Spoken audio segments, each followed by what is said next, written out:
While the world is distracted by the noise of traditional politics, something irreversible is taking root in the heart of the Sahel. This isn't a theory, it isn't a campaign promise or an idealistic slogan. This is execution. Burkina Faso is fortifying its borders. Mali is rebuilding its soul. A brand new model of African leadership is being forged right now under the most intense pressure, fire, and resistance the world can throw at it. Between the armored units patrolling the frontiers and the agricultural machinery tilling the soil, we are seeing a rare alignment of vision and pure unadulterated courage. Welcome back to Power and Pulse. To our loyal family who has stayed locked in through every sanction, every shift, and every stand, you know why you're here. Tonight, we aren't just reporting on men. We are documenting a regional awakening that refuses to be reversed. The trajectory of Africa is changing in real time, and tonight we show you exactly how the Sahel became the center of the world. For decades, Mali was treated like a patient on permanent life support. Let's be honest about the past. Foreign advisors sat in the rooms where security strategy was decided. International missions controlled the very air Malians breathe. Aid was handed out like a sedative to replace true self-determination. And what was the result? Insecurity didn't just linger, it deepened. Communities were uprooted. Infrastructure crumbled into the dust. The trust between the people and their institutions evaporated. The lessons were learned, and at a devastating cost. Outsourcing your survival does not produce peace. It produces dependency. When General Assimi Goïta took the reins, he didn't just change a few laws. He changed the fundamental mindset of a nation. He realized that security cannot be borrowed. Development cannot be a Sunday plan. And supremacy over the land is non-negotiable. Here is what the suits in the West still fail to grasp. Assimi Goïta isn't just buying guns for soldiers. He is equipping Mali as a system. Yes, the military units are getting modern tools, but look closer. So are the farmers, so are the engineers, so are the builders. In the new Malian doctrine, you cannot separate the battlefield from the farmland.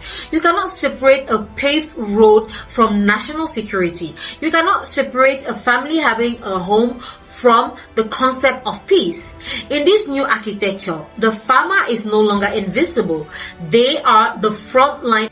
Agricultural mechanization is being deployed at a massive scale. Why? Because hunger is a weapon used by those who want to see the Sahel fail.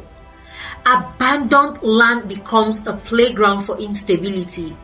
By empowering the people to feed themselves, the state is reclaiming territory without firing a single bullet. This is warfare by resilience, and it's working. One of the most transformative shifts is happening away from the cameras, inside the Génie Militaire, the military engineering corps. These units are being transformed into a powerhouse of reconstruction. We're talking about heavy road construction machinery, bridge building assets, and logistics tools. Their mission: to open roads where none existed, to reconnect brothers and sisters who have been cut off from each other for years. Every kilometer of asphalt laid down by these units is a victory over isolation. Every bridge restored is a strike against those who want to see Mali fragmented and weak. This is how you build a state, brick by brick, road by road, with your own hands. Now, look across the border. Captain Ibrahim Traoré in Burkina Faso is executing a strikingly similar playbook. Military reinforcements, check. Agricultural mechanization, check. Infrastructure through military logistics, absolutely.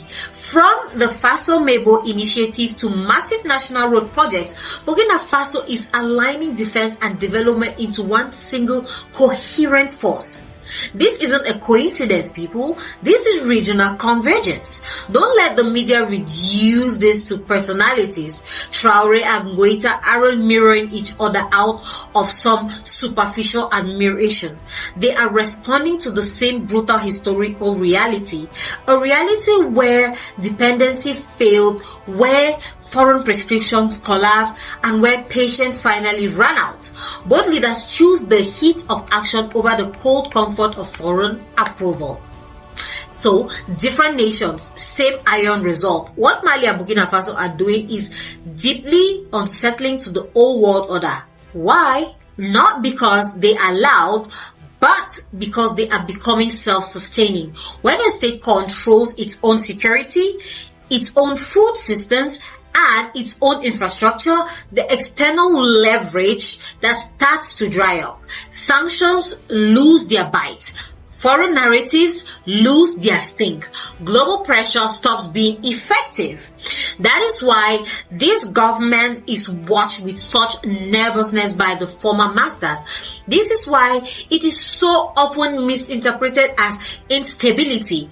They don't fear the chaos. They fear the order. They fear an Africa that no longer needs to ask, may I? There was a defining moment we should never ever forget. The sanctions were piled high. The diplomatic isolation was intense. The international community was screaming for General Assimi Goïta to step aside, to play the safe game, to give in. He refused. He chose Mali over convenience. That single moment of defiance altered the country's DNA. But leadership alone isn't the whole story. What makes the Sahel stand exceptional today is unity. The government helped. The institutions aligned. The state began to speak with one unified, unbreakable voice. This cohesion turned into international pressure, into national resistance. And that resistance has now become self-propelling momentum. And then there are people, my brothers and sisters in the streets of Bamako and Ouagadougou. They absorbed the economic shocks. They endured the sanctions. They stood firm in the heat of the sun and said, we chose dignity over ease. That level of public resilience is a rare and powerful thing. It signals a strategic legitimacy that goes far beyond any paperwork signed in a foreign capital. Movements only spread when they solve real-world problems, right? And right now, state presence is returning to neglected regions. Security operations are becoming more and more coordinated than ever before. The Sahel is no longer a zone of crisis. It has become a zone of accession. Look, no one is claiming perfection here. No one is saying there aren't challenges or that mistakes won't happen. Threats will still lurk in the shadows. But the direction is unmistakable. Build capacity, control your own resources, protect your own people, own your own decisions. This is the bedrock of autonomy. Mali and Burkina Faso are demonstrating that change does not come from permission. It comes from the courage to endure the pressure. What began as a desperate resistance is now becoming a global reference point. Across the entire continent, people are watching. They are comparing. They are considering what leadership actually looks like. And believe me, they are taking notes. History does not remember the ones who waited for a green light, right? It remembers the ones who acted when the cost was at its highest. From the vibrant markets of Bamako to the resilient plains of Ouagadougou, a new chapter of the human story is being written. It isn't being written in borrowed ink or on foreign paper. It is being written with local hands and local resolve. And Power and Pulse will be here to document every single word.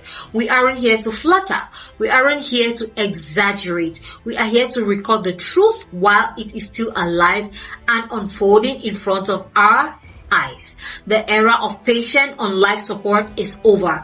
The era of architect of autonomy is here. Subscribe and stay locked in, because movements grow when people finally refuse to look away. This is Power and Pulse. I am your host, Marie, and the pulse of the Sahel has never ever been stronger. Stay blessed, and I will see you in the next one.